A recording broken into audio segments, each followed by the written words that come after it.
qodobada wararkana waxaa ka mid ah gargaarka dhawaalada ku qulqulaya beledweyne oo la musuqmaasuqay iyo reer loo kala saaray qoysaska ka barakacay beledweyne iyo kuwa weli ku harsan beledweyne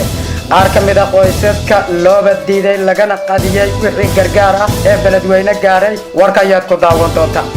siyaasiga Cabdullaahi Sheekh Xasan madaxna ka ah mid ka mid ah xisbiyada dalka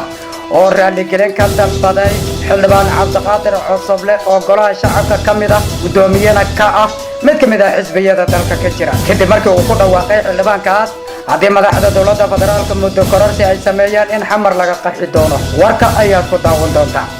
ra'iisul wasaaraha xukuumadda federaalka oo gaaray degmada Bardaale ee gobolka Baay oo daadadka ay ku soo rogmadeen ra'iisul wasaaraha oo wax laga naxo ku tilmaamay wixii ku arkay Bardaale warka ayaad ku daawan doontaa madaxweynaha maamulka koonfur galbeed Cabdilcasiis Xasan Maxamed Laftagareen iyo wafdi hogaaminayo oo gaaray degmada Bardaale baaqna u jeediyay beesha caalamka iyo ummadda Soomaaliyeed intaas waa qodobada warka ugu toorkaroon oo diyaar garooba koldhow warkaas oo faahfaahsan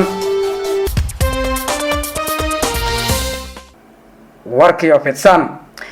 gargaarkay ku qulqulaya in dhawaalaba magaalada beledweyne xarunta gobolka Hiiraan ee ka kala yimid dowladda federaalka xisbiyada shacabka Soomaaliyeed maamul goboleedyada Qatar Djibouti iyo Turkiga ayaa hadda waxaa lagu soo waramayaa in la musuqmaasuqay oo qabiil ama reer loo kala saaray qoysaskii faraha badnaa ee ka barakacay beledweyne iyo kuwa weli ku go'doonsan beledweyne qaar ka mid ah qoysaska ku go'doonsan beledweyne oo la hadlay TV-ga Danan ayaa waxay sheegeen in loo diiday in wax laga siiyo gargaarkaas waxayna ku tilmaameen cidda u diiday xildhibaanada ku jira baarlamaanka Hirshabeelle iyo guddiga qaabilsan gurmadka fatahaadaha qoysaskan waxay sheegeen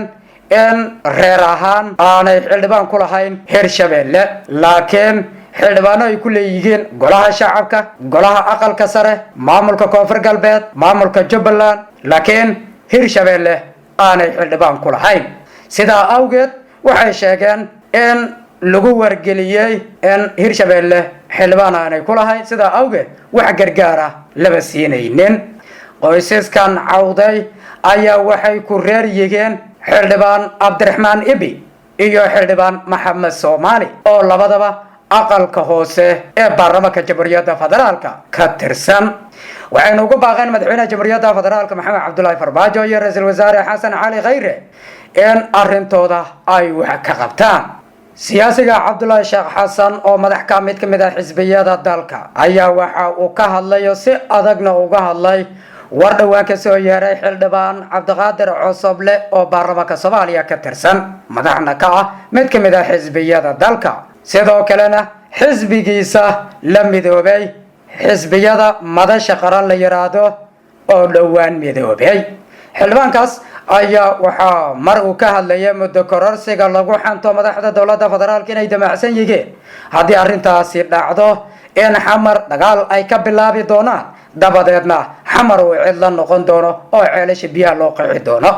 Cabdullaahi Sheekh Xasan oo arintaasi ka jawaabayay ayaa waxa uu u jeediyay xildhibaan Cabdiqaadir Cosoble inuu raaligelin ka bixiyo